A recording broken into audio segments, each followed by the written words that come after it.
দেশের বিভিন্ন জেলায় শান্তি সমাবেশ ও বিক্ষোভ মিছিল করেছে আওয়ামী লীগ।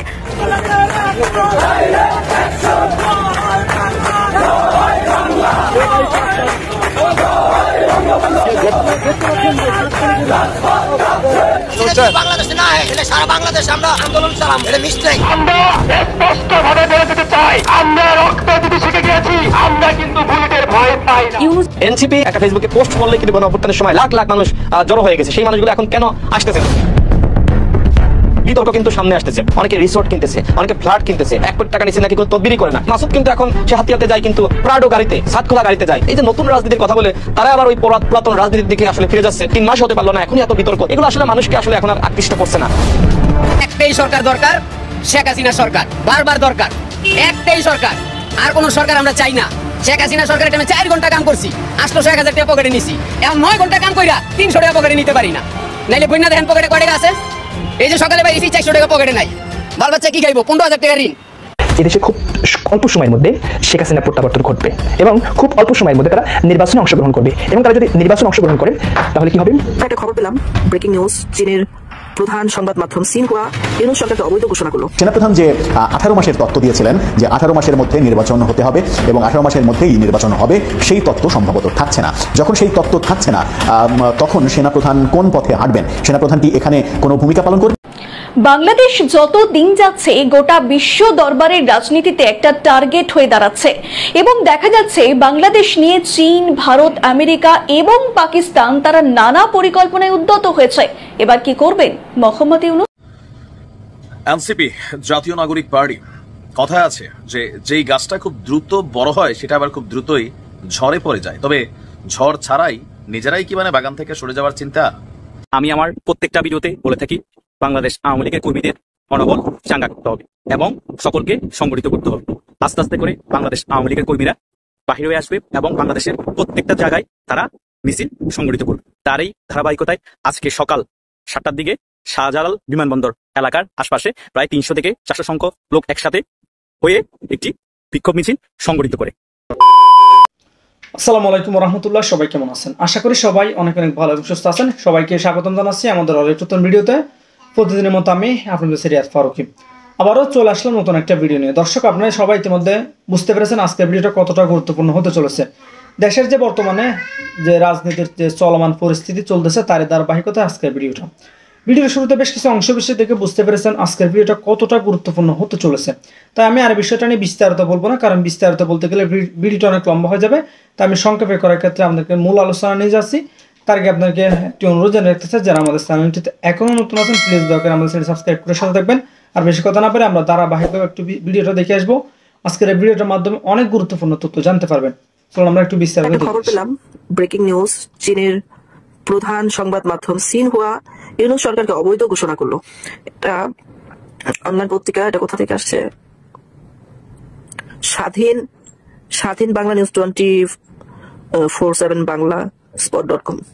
অথেন্টিক খবর ছাড়া আমি প্রচার করি না। দেখি খবরটা দেখে আছে, আমি একটু পড়ে শোনা। গত 5ই আগস্ট তথাকথিত কোন অভ্যুত্থান এর মাধ্যমে মাননীয় প্রধানমন্ত্রী শেখ হাসিনাকে দেশ ত্যাগ করতে বাধ্য করা হয়, এবং ইতিমধ্যে জানা গেছে তিনি দেশ ত্যাগ করার পূর্বে কোনো ধরনের পদত্যাগপত্রে স্বাক্ষর করেননি। এমত অবস্থায় বোঝা যায় যে মাননীয় প্রধানমন্ত্রী শেখ হাসিনা ইচ্ছাকৃতভাবে বা কোনো রাজনৈতিক চাপে পড়ে দেশ ত্যাগ করেননি, অথবা পদত্যাগ করেননি, তাকে গান পয়েন্টে রেখে দেশ ত্যাগ করতে বাধ্য করা হয়েছে। তবে এর মূলে কে রয়েছে তা আমরাই ইতিমধ্যে অনুমান করতে পারছি। বাংলাদেশের কিছু সেনা কর্মকর্তার নাম প্রকাশে অনিচ্ছুক। তারা জানিয়েছে প্রধানমন্ত্রী শেখ হাসিনাকে দেশ ত্যাগ করতে বাধ্য করা হয়েছে এবং দেশ ত্যাগের পূর্বে তিনি কোনো প্রকার পদত্যাগের স্বাক্ষর করেননি। এছাড়া আন্তর্জাতিক সংবাদ মাধ্যম আল জাজিরা একটি সংবাদ প্রকাশ করেছে, সেখানে বলা হয়েছে একই কথা যে শেখ হাসিনা এখনো বর্তমান বাংলাদেশের প্রধানমন্ত্রী, কারণ তিনি পদত্যাগে স্বাক্ষর করেননি। ইতিমধ্যে ভারত, চীন, রাশিয়া এবং বিশ্বের বিভিন্ন দেশ প্রধানমন্ত্রী শেখ হাসিনা পক্ষে জাতিসংঘের কথা বলেছেন এবং জাতিসংঘ থেকে জানানো হয়েছে এই বিষয়ে গুরুত্ব সহকারে তদন্ত করা হবে এবং তদন্ত রিপোর্ট অনুযায়ী কাজ করা হবে। সম্প্রতি চীনের প্রধান সংবাদ মাধ্যম সিনহুয়া একটি সংবাদ প্রকাশ করেছেন, সেখানে বলা হয়েছে একই কথা যে মাননীয় প্রধানমন্ত্রী শেখ হাসিনা স্বাক্ষর করেননি। এর যথেষ্ট পরিমাণ সত্যতা পাওয়া গেছে এবং বাংলাদেশের সাংবিধানিক অনুযায়ী এখনো তিনি বাংলাদেশের প্রধানমন্ত্রী রয়েছেন ও জোরপূর্বক ক্ষমতায় আসা অন্তর্বর্তীকালীন সরকারের অবৈধ বলে ঘোষণা করা হয়েছে এবং অতি শীঘ্রই এর কার্যকারিতা সম্পূর্ণ করা হবে। এতে যত ধরনের সাহায্য করা প্রয়োজন সবই করতে প্রস্তুত রয়েছে চীন সরকার। হঠাৎ করে আমরা যারা ভাবছিলাম যে চীন বাংলাদেশের সাথে কোনো বিরোধিতা করছে কিনা বা ভারতও সেটা ডাউট ফিল করছে, এবং অনেকেই বলতেছিল যে চীন জড়িত কিনা, আবার অনেকে বলতেছে আমেরিকা জড়িত কিনা। তো কিছুই আমরা আসলে বৈশ্বিক যে আন্তর্জাতিক সমস্যা কোথা থেকে কোথায় কি হচ্ছে পুরোটা আমাদের কাছে আসলে এখন স্পষ্ট না। তবে চীনের এই খবরটা পড়ে মনে হচ্ছে যে তারা সত্য সন্ধান করার চেষ্টা করছে যে আসলে কি হয়েছে এদেশে। তো আপনাদেরকে আমি অথেন্টিক নিউজ দিলাম, সেজন্য আবার এসে বলবে না গুজব ছড়াচ্ছে। আমি এটার পক্ষে বিপক্ষে কোনো মন্তব্য করতে চাই না। এদেশে খুব অল্প সময়ের মধ্যে শেখ হাসিনার প্রত্যাবর্তন ঘটবে এবং খুব অল্প সময়ের মধ্যে তারা নির্বাচনে অংশগ্রহণ করবে, এবং তারা যদি নির্বাচনে অংশগ্রহণ করে তাহলে কি হবে, তাহলে কি একটা অবস্থা ক্রিয়েট হবে আপনি বুঝতে পারছেন যে নির্বাচনে তুমুল হাড্ডাহাড্ডি লড়াই হবে। নির্বাচনে একটা বিশাল জনসমর্থনে তারা ক্ষমতায় গেলেও যেতে পারে। কেননা আপনি দেখেন যে অনেক রাজনৈতিক দলের পার্টির নেতারা এই মুহূর্তে গোপনে গোপনে আওয়ামী লীগের সাথে আতাত করছে, বিভিন্ন জায়গায় হয়ে উঠে গেছে, জামাত আতাত করছে, বিভিন্ন জায়গায় খবর উঠে গেছে বিএনপির সাথে সেটেলমেন্ট হয়ে গেছে, ভারত এই কাজগুলো করে দিচ্ছে। তাহলে একটা বুঝেন যে সারা দেশের মানুষের সাথে বা বাংলাদেশের সাথে ভারতের যে একটা অস্তিত্ব, এই অস্তিত্ব বাদ দেওয়া যাচ্ছে না। আমরা মনে করেছিলাম 5ই আগস্ট এসেছে বাংলাদেশে, ভারত বিদায় নিয়ে চলে যাবে, ভারত দিল্লিতে গিয়ে মুখ থুবড়ে পড়বে, বাংলাদেশের রাজনীতিতে নাক গলাতে সাহস পাবে না, এটা আমরা মনে করেছিলাম, কিন্তু সেটা হচ্ছে না। আর ওই বিষয়টাতেই আমরা এখন পর্যন্ত আটকে আছি। কোন বিষয়টাতে? যে ভারতের যে বিষয়, ভারতের যে আধিপত্য, ভারতের যে আগ্রাসন, ওই আগ্রাসনের ভিতরে আমরা এখন পর্যন্ত আটকে আছি। সেই ভারতের আগ্রাসন আমরা দূর করতে পারি নাই, কিন্তু আমাদের রাজনৈতিক দলগুলো খুব ভালোভাবে ভারতের সেই আগ্রাসনটা মেনে নিচ্ছে, ভারতের সেই আপনার বলা চলে আধিপত্যটা মেনে নিচ্ছে, ভারতের সেই বন্ধুত্বটা মেনে নিচ্ছে। সো যতদিন পর্যন্ত ভারতীয় আগ্রাসন, ভারতের এই অসুলভ আচরণ বাংলাদেশের জনগণ, বাংলাদেশের রাজনৈতিক পার্টি মেনে নেবে, ততদিন পর্যন্ত এদেশে আওয়ামী লীগের অস্তিত্ব থাকবে, ততদিন পর্যন্ত আওয়ামী লীগ ফিরে আসবেন, ফের ক্ষমতায় যাওয়ার যে স্বপ্ন দেখছে এই স্বপ্ন খুব শীঘ্রই সত্যি হতে যাবে। কেননা এই দলটা এমনিতেই জনপ্রিয়, তারপরেও ভারতের সাপোর্ট আছে, সাপোর্ট থাকার পরে এই দলটার প্রতি মানুষের এক ধরনের সমর্থন আছে।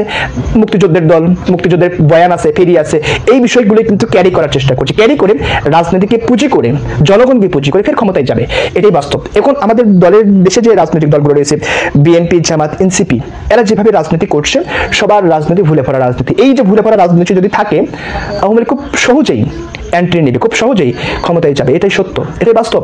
এবং তার জন্য বিএনপি জামাতকে যেই বদ্ধ পরিকল্পনা, একই সাথে বিএনপি জামাত, জাতীয় নাগরিক পার্টি, এই দলগুলোর যে একদিকের থেকে আমরা দেখি যে দূরত্ব, আরেক দিক থেকে দেখি আবার বন্ধুত্ব। সো তাদের রাজনৈতিক ভাষা জনগণ বুঝতে পারছে না, জনগণের মাঝে মানানসই খাচ্ছে না, জনগণ এই রাজনীতিকে পছন্দ করছে না। সকল এই জন্যই তো জনগণের মাঝে যে প্রশ্নটা তীব্রভাবে বেড়ে উঠেছে যে ফের শেখ হাসিনা প্রধানমন্ত্রী হবে, ফের শেখ হাসিনাই আওয়ামী লীগ ক্ষমতায় যাবে। এই বিষয়গুলো কিন্তু খুব জোরালোভাবে আলোচনা হচ্ছে। তবে এগুলো বন্ধ হবে কতদিনে? যতদিন পর্যন্ত আপনার ভারতের আগ্রাসন, বিশেষ করে এখন 3টা বড় দল আমরা মনে করি, বিএনপি, জামাত, জাতীয় নাগরিক পার্টি, 3টা বড় দল যদি ভারতের সাথে আঘাতটা বন্ধ করে, ভারতকে ছুঁড়ে ফেলে দেয়, নিক্ষেপ করে দেয়, তাহলে আওয়ামী লীগের ফেরাটা খুব একটা সম্ভব হবে না। কিন্তু এই 3টা দল যখন, আর জাতীয় নাগরিক পার্টির কথা আমরা বাঁচিয়ে দিলাম, কিন্তু বিএনপি, জামাত তো ভারতের সাথে আঘাত করছে, খবরগুলো তো আসা শুরু করেছে, তাই না? তাহলে আওয়ামী লীগের ফিরে আসা খুব ইজি হয়ে যাচ্ছে এবং একই সাথে ক্ষমতায় যাওয়ার খুবই কাছাকাছি আওয়ামী লীগ।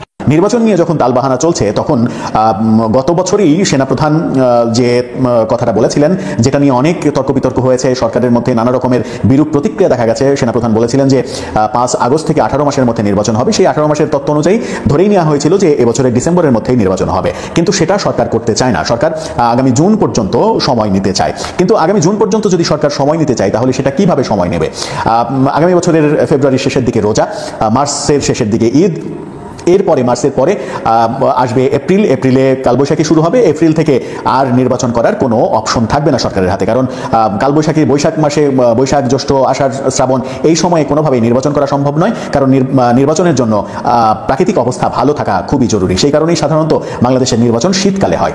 শীতকালের নির্বাচনের তত্ত্ব যদি মানতে হয়, তাহলে সরকারকে কোনোভাবেই ফেব্রুয়ারির মাঝামাঝি সময় পার করা যাবে না, কিন্তু সরকার বলছে জুনের মধ্যে নির্বাচন করবে। কিন্তু সেখানেই প্রশ্ন আসছে যে আদৌ সরকার জুনের মধ্যে নির্বাচন করতে চায়, নাকি এটিকে বাড়িয়ে যে তত্ত্বগুলো প্রচার করা হচ্ছে 5 বছরের তত্ত্ব, সেটি করতে চায়। বহু আগে সেনাপ্রধান বলেছিলেন যে 18 মাসের মধ্যে নির্বাচন করতে হবে, 18 মাসের মধ্যে আমি চাই নির্বাচন হোক।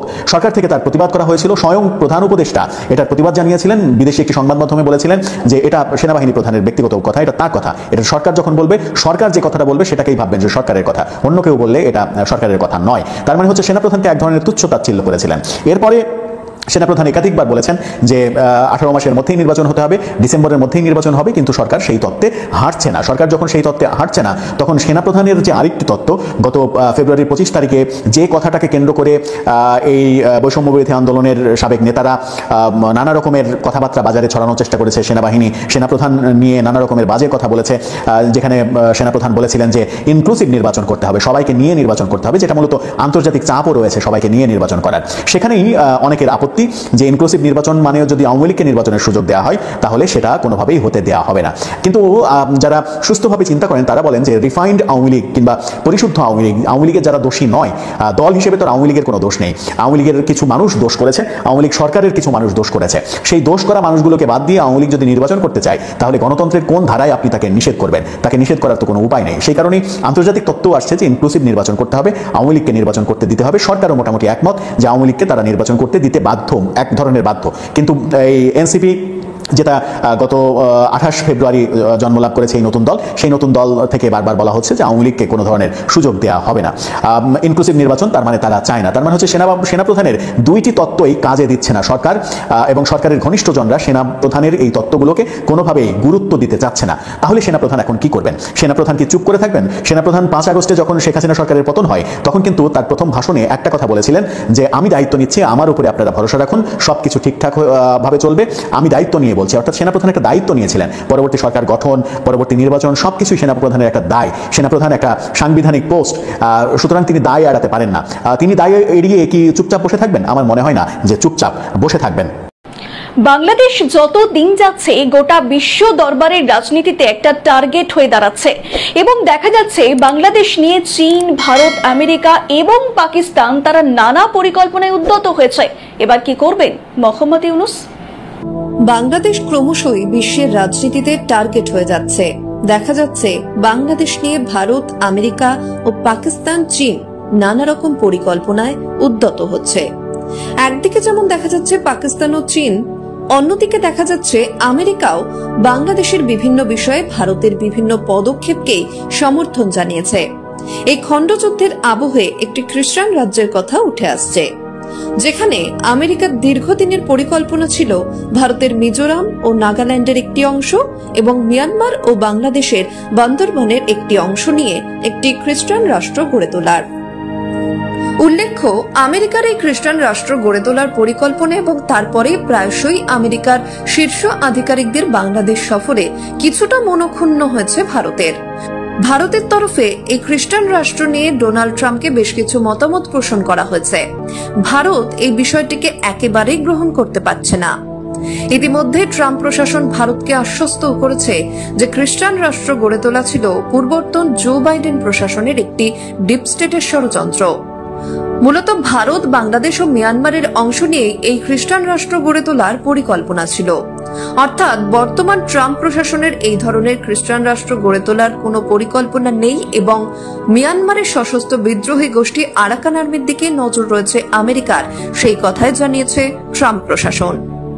তারা ভারত, বাংলাদেশের সঙ্গে কাজ করতে চায় আরাকান আর্মির বিষয়ে। অন্যদিকে বাংলাদেশের অন্তর্বর্তী সরকার রোহিঙ্গাদের নিয়ে আরাকান আর্মির বিরুদ্ধে আলাদা একটি গোষ্ঠী তৈরি করছে। ইতিমধ্যেই সেই বাহিনীর সশস্ত্র প্রশিক্ষণও শুরু হয়ে গিয়েছে।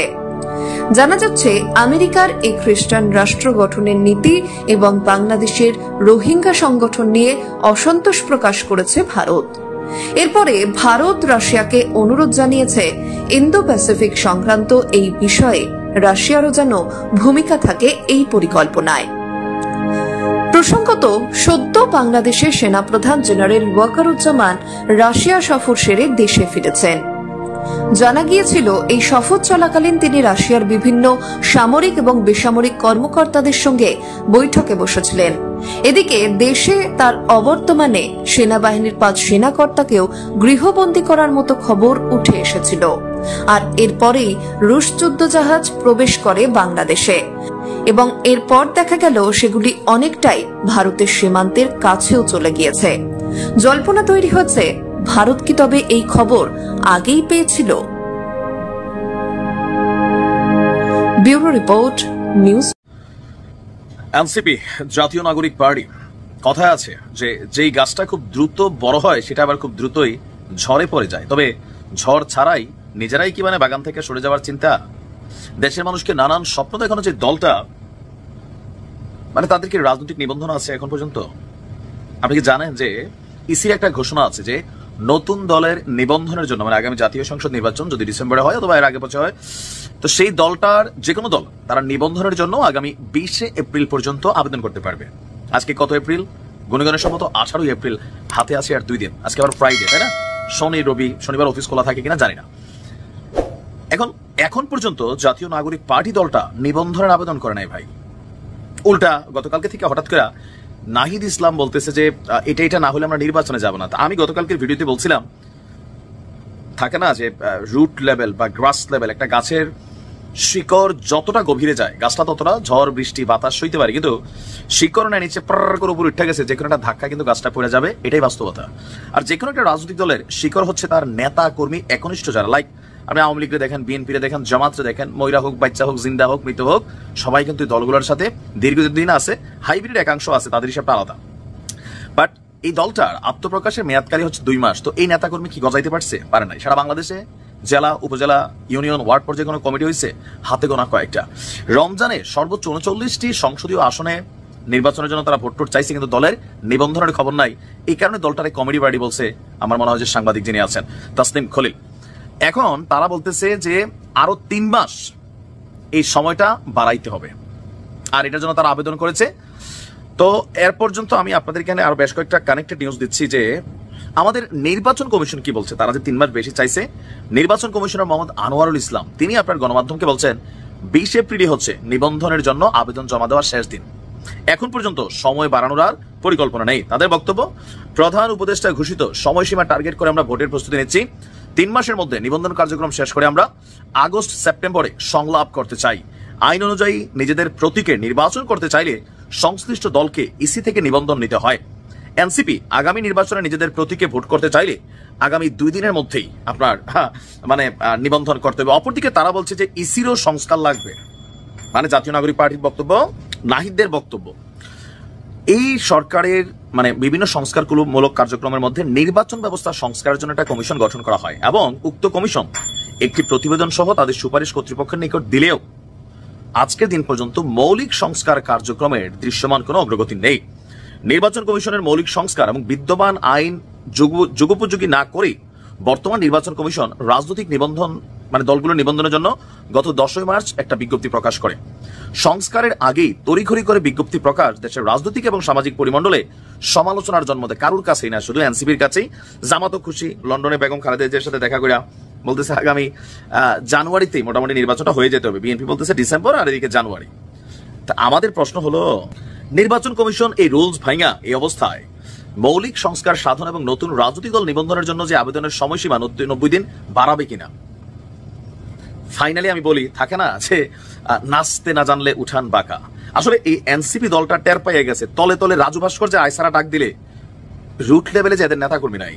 আর এখন যারা জুটতেছে যে বিভিন্ন জায়গায় নিবন্ধনের জন্য অনলাইনে আবেদন করতেছে, এখানে আবার আওয়ামী লীগ ঢুকে যাচ্ছে, অন্য দল ঢুকে যাচ্ছে, দুর্বৃত্তরা ঢুকতেছে, এরারা মারামারি করতেছে। টোটাল পরিস্থিতি যত নির্বাচন ঘনাবে, আপনি কালকে দেখছেন কি পরিমাণ মাইটধর দিয়েছে এনসিপির নেতা কর্মীদেরকে, অভিযোগ ছাত্র দলের বিরুদ্ধে। বহু জায়গায় কিন্তু এরকম ঘটবে, কারণ নির্বাচন ভাই নির্বাচনী। আমি আবারও হলফ করে লেখা দিতে পারি, জ্যোতিষ না, বাট বেশি জ্যোতিষ হওয়া লাগে না। এই দলটা আগামী নির্বাচনে 5টা সিট পাবে না, 5টা নিজেদের প্রতীকে প্লাস নিজেদের ফেস ভ্যালুতে লেখা রাখেন, ভিডিও থাকবে। 5টা সিটও পাবে না, পাইতো 2-4-10টা সিটেরা পাইতো, কিন্তু এখন পাবে না। কেন? যত বড় মুখ না তত বড় কথা এরা বলে। আমরা যে সমালোচনা করছি আমাদেরকে কিন্তু হয়তো চক্ষুশুল ভাবতেছে, বাট দেখেন একসময় আওয়ামী লীগের এরকম সমালোচনা করতাম, দেশে যাইতে পারি না ভাই, ভুয়া মামলা দিয়ে ঝুলে রাখছিল, কারণ মনে হইতো যে এরা তো আমাদের কি। কিন্তু আমরা আপনাদের ভালোর জন্য বলি, রাজনীতিতে আপনাকে সম্মান করতে হবে। আপনি ছাত্রলীগ করা একটা ক্যারেক্টার হঠাৎ করে আইসা এত বেশি পবিত্র ক্যারেক্টার হয়ে গেলেন ভাই, এটা মানুষ খায় না। আপনারা ওই সময় যুগের সাথে তাল মিলিয়ে ওইটা হয়ে গেছে, যার যার পারসেপশনে আপনাদের সাথে একত্রিত হয়েছিল। আওয়ামী লীগের ইস্যুতে এখনো আবার করে এক হয়ে যাবেন, কিন্তু ক্ষমতার ইস্যুতে আপনি কখনোই মিত্র শক্তিরা থাকে না। আমরা দেখেন জামাত এবং বিএনপি নির্বাচনের যখন একই সুরে কথা বলা শুরু করছে, এনসিপির রাজনীতি ওইখান থেকে শেষ। নিবন্ধনের হাতে আর 2 দিন। তো নিবন্ধন না করলে এমনও হইতে পারে, যদি এমনই হয় তখন মানুষ বলবে স্যার এটা তো ডক্টর ইউনূস ব্যাকগ্রাউন্ডে এদেরকে সাপোর্ট দিচ্ছে, কারণ নির্বাচন কমিশনের সিদ্ধান্ত বদলাইয়া আরো 90 দিনের মেয়াদ যদি ঠিকই দেয় তখন তো মানুষের মধ্যে প্রশ্ন উঠবে যে তোমরা অন্যান্য যারা নির্বাচনে অংশগ্রহণ করবে তারা রাজনৈতিক দলের জন্য নিবন্ধন করছে, হয়ে গেছে, তো তোমরা কেন করতেছো না? একটা খেলার মধ্যে আছে যে পাল্লাটা কোন দিকে যাচ্ছে, বাতাসটা রাইট অর লেফট কোন দিকে ঘুরতেছে। কেউ কেউ বলতেছে যে জামাতের সাথে হয়তো দিন শেষে একটা জোট বাঁধবে, বাট জোট বাঁধতে গেলে তো আপনার একটা লাগবে, কি বলা হচ্ছে, নিবন্ধন লাগবে। এখন নির্বাচন কমিশন আপনি যদি দেখেন, আমার দেখা মতে গত বেশ কয়েক বছর আমি যখন নিউজ করছি, মেরুদণ্ড আছে এমন নির্বাচন কমিশন এটারই মনে হয়। এমনকি খুব স্পষ্ট ভাষী তাদের বক্তব্য। তো যতদূর আমরা নির্বাচন কমিশনারে, প্রধান নির্বাচন কমিশনারে চিনতেছি, বুঝতেছি ঝুঁকবে না কাকু। তাহলে জাতীয় নাগরিক পার্টির রাজনৈতিক ভবিষ্যৎ কি? জিরো, হারাই যাবে। এটা মনে রাখেন, নির্বাচনের বাহিরে থাকা যে কোনো রাজনৈতিক দল হারাই যায়, মাঠ থেকে গায়েব হয়ে যায়। মিনিমাম লেভেলে আপনার ক্ষমতা থাকতে পারে। এখন যে ক্ষমতা দেখছেন এগুলো বেশি দিন থাকবে না। এখন পর্যন্ত জাতীয় নাগরিক পার্টি যে সুযোগ সুবিধাগুলো পাচ্ছে, সরকার পরিবর্তনের সাথে সাথে বাংলাদেশ থাকবে, আমরাও থাকবো, আমাদের নিউজ চ্যানেলও থাকবে, ইনশাল্লাহ আমরা নিউজ করবো। আপনি দেখবেন যেভাবে সবকিছু ঘাটাঘাটি চলতেছে, বিশেষ করে এদের কথাবার্তার মধ্যে ওই যে পুরানা ছাত্রলীগ ভাবটা এখনো রয়ে গেছে অনেকের। মানে মনে হয় যে আমার কথার বিপরীতে বললেই তুমি স্বৈরাচারের দোষর, তুমি এইটা, তুমি সেইটা, মপ করে ফেলতে হবে, এটা করে ফেলতে হবে। আবার রাজনীতি অন্য খেলা। হ্যাঁ, বয়সটা আমাদেরও কম হয় না, 40-এর কাছাকাছি চলে, আলো বাতাস এই দেশটা আমরাও খায়া আসছি। দেখা যাক কি হয়। ভালো থাকুন। আসসালামু আলাইকুম, আমার চ্যানেলে আপনাদের সকলকে স্বাগত। আমি আমার প্রত্যেকটা ভিডিওতে বলে থাকি বাংলাদেশ আওয়ামী লীগের কর্মীদের মনোবল চাঙ্গা করতে হবে এবং সকলকে সংগঠিত করতে হবে। আস্তে আস্তে করে বাংলাদেশ আওয়ামী লীগের কর্মীরা বাহির হয়ে আসবে এবং বাংলাদেশের প্রত্যেকটা জায়গায় তারা মিছিল সংগঠিত করবে। তার এই ধারাবাহিকতায় আজকে সকাল 7টার দিকে শাহজালাল বিমানবন্দর এলাকার আশপাশে প্রায় 300 থেকে 400 সংখ্যক লোক একসাথে হয়ে একটি বিক্ষোভ মিছিল সংগঠিত করে। এটা অনেকেই বলতে পারে এই গুটি কয়েক ঝুটিকা মিছিল দিয়ে বাংলাদেশ আওয়ামী লীগের কি লাভ হতে পারে। আপনারা বিগত 3 থেকে 4 দিন মিলিয়ে দেখেন, ঢাকার প্রত্যেকটা গুরুত্বপূর্ণ পয়েন্টে বাংলাদেশ আওয়ামী লীগের কর্মীরা সংগঠিত হয়ে মিছিল সংগঠিত করছে। বিগত 3-4 মাস আগে যে মিছিলে 10 থেকে 15 জন হতো, সেই মিছিলে এখন 100 থেকে 200 মানুষে পরিণত হচ্ছে। কেন হচ্ছে? মনোবল চাঙ্গা হচ্ছে। তারা দেখতে পাচ্ছে যে বাংলাদেশ আওয়ামী লীগের অনেক কর্মীকে অ্যারেস্ট করার পরেও বাংলাদেশের সকল অপমার্জনতা এখন বাংলাদেশ আওয়ামী লীগের দিকে ঝুঁকে গিয়েছে এবং তীব্র নিন্দা প্রকাশ করছে। সকলে এখন মনোবল পাচ্ছে এবং সংগঠিত হয়ে মিছিল সংগঠিত করছে। বিক্ষোভ মিছিলটি বিশাল বড় হয় এবং এই বিক্ষোভ মিছিলে অবৈধ ডক্টর সরকারের পদত্যাগ দাবি করা হয়। এভাবে করে প্রত্যেকটা জেলায় বাংলাদেশ আওয়ামী লীগ রাজপথে নামবে এবং রাজপথে মিছিল সংগঠিত করবে। কারণ বিএনপি 100% ক্লিয়ার হয়ে গিয়েছে যে বিএনপি যতই বৈঠক বসুক, বিএনপির কথা শুনে নির্বাচন দিবে না। এখন বাংলাদেশ আওয়ামী লীগ শুধু বিএনপির দিকে তাকিয়ে থাকলে হবে না। বিএনপি আন্দোলন করবে, তারপরে সরকার হটাবে, তারপর নির্বাচনের ব্যবস্থা করবে। বিএনপি একার পক্ষে কখনোই সম্ভব না। তাই বাংলাদেশ আওয়ামী লীগের সকল কর্মীকে নিজের থেকে সকলের সাথে যোগাযোগ করে সংগঠিত হয়ে বিক্ষোভ মিছিল করতে হবে এবং ডক্টর ইউনূসের পদত্যাগ দাবি করতে হবে। ডক্টর ইউনূস এই 8 মাসে কি কি দেশের উন্নয়ন করেছে, কি কি দেশের ক্ষতি করেছে, কোন কোন জায়গায় কি কি পরিস্থিতি, কোন কোন সেক্টরে কিভাবে কাজ হচ্ছে, সকল কিছু জনগণের কাছে তুলে ধরে এই বিক্ষোভ মিছিল সংগঠিত করতে হবে। অ্যারেস্ট হবে, হামলা হবে, মামলা হবে, কিন্তু থমে যাওয়া যাবে না। আমি সবসময় বলি সারা বাংলাদেশের এমন কোন জেল নাই যে 1-1.5 লক্ষের উপরে মানুষকে জেলে বন্দি রাখতে পারবে। যদি 1-1.5 লক্ষ মানুষকে জেলে বন্দি রাখতেও পারে, তারপরও বাংলাদেশ আওয়ামী লীগের কোটি কোটি কর্মী এরা রাজপথে থাকার জন্য আরো সুযোগ তৈরি হবে। অলরেডি তৈরি হয়ে গিয়েছে। জেলে অ্যারেস্ট করতে করতে বাংলাদেশ আওয়ামী লীগের কর্মীদেরকে আর রাখার জায়গা নাই। তাই বাংলাদেশ আওয়ামী লীগের কর্মীরা এখন আরো মনোবল চাঙ্গা হচ্ছে, এখন রাজপথে আরো স্ট্রংলি তারা বিক্ষোভ সমাবেশ করতে পারছে। তাই আমি সকলকে বলবো, প্রত্যেকটা জেলার মধ্যে সকলে গ্রুপের মধ্যে সংগঠিত হয়ে সকলের সাথে সকলে কথোপকথন করে কিভাবে রাজপথে বিক্ষোভ মিছিল করা যায়, কিভাবে রাজপথে আন্দোলন সংগ্রামের প্রেক্ষাপট তৈরি করা যায়, সেদিকে আমাদেরকে সকলকে নজর রাখতে হবে। মনে রাখতে হবে 10 লাঠি 1-এর বোঝা। প্রত্যেকটা জেলার অনেক গ্রুপিং আছে, সেক্রেটারির সাথে, আওয়ামী লীগের সভাপতির, এমপির সাথে, মেয়রের, সকল গ্রুপিং বাদ দিয়ে সকল কর্মী দল বল নির্বিশেষে সকল দিন শেষে আমরা আওয়ামী লীগের একই প্ল্যাটফর্মে চলে আসতে হবে। সকলেই আমরা আওয়ামী লীগ করি, সকলেই আমরা মুজিব আদর্শ ধারণ করি। তাহলে কেন আমাদের এই গ্রুপিং থাকবে? গ্রুপিং বাদ দিয়ে সকলে একত্রিত হয়ে ঢাকার মধ্যে প্রত্যেকটা জায়গায় যেভাবে বিক্ষোভ মিছিল করা হচ্ছে, প্রত্যেকটা জেলাতে প্রত্যেকটা উপজেলাতে এভাবে বিক্ষোভ মিছিল করার চেষ্টা করতে হবে। আর যারা সিনিয়র নেতৃবৃন্দ আছেন তারা যদি হিডেনও থাকেন, বিদেশের বাইরেও থাকেন, সকলকে তদারকি করে এবং বিক্ষোভ মিছিলে যে সকল খরচ হচ্ছে সে সকল খরচ যাতে দেওয়া যায়, কিভাবে দিবেন সেটা আপনাদের দায়িত্ব।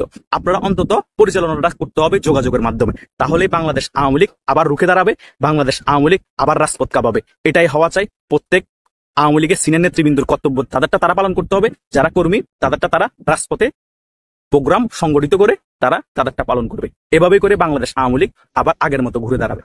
ধন্যবাদ সকলকে। তো প্রিয় দর্শক, ভিডিওটি ভালো লাগলে অবশ্যই শেয়ার করে দিবেন, আর আমাদের চ্যানেলটিতে নতুন থাকলে অবশ্যই চ্যানেল সাবস্ক্রাইব করে সাথে থাকবেন। আপনারা ইতিমধ্যে ভিডিওর শুরুতে যে অংশ বিশেষগুলো দেখেছেন, এখানে আমাদের ব্যক্তিগত কোনো মতামত থেকে আমরা সামাজিক যোগাযোগ মাধ্যম থেকে ভিডিওগুলো কালেক্ট করে আপনাদের মাঝে জাস্ট ভিডিওগুলো তুলে ধরার চেষ্টা করি। ভিডিওটি ভালো লাগলে অবশ্যই শেয়ার করে দিবেন। এই বিষয়ে আপনার মতামত দ্রুত কমেন্টে জানিয়ে ফেলুন। ধন্যবাদ সবাইকে। আল্লাহ হাফেজ।